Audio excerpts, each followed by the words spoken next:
আপনারা দেখছেন SN TV. Sarail রাহমাতুল্লিল আলামিন দাখিল মাদ্রাসার নতুন কমিটি গঠিত।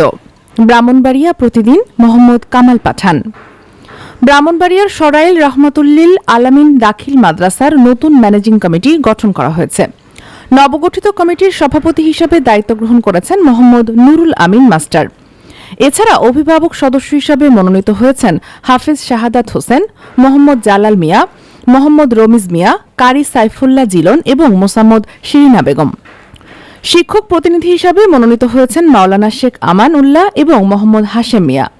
তাছাড়া উপস্থিত ছিলেন সাবেক সভাপতি মোহাম্মদ আলমগীর মিয়া। মাদ্রাসার পক্ষ থেকে নবনির্বাচিত সভাপতি ও সদস্যদের ফুলেল শুভেচ্ছা জানিয়েছেন অত্র মাদ্রাসার সুপার, সহ সুপার সহ সকল শিক্ষকরা। এ সময় বক্তারা আশা প্রকাশ করেন নতুন কমিটির নেতৃত্বে প্রতিষ্ঠানটি শিক্ষার মানোন্নয়ন সহ সার্বিক উন্নয়নের দিকে আরও এগিয়ে যাবে।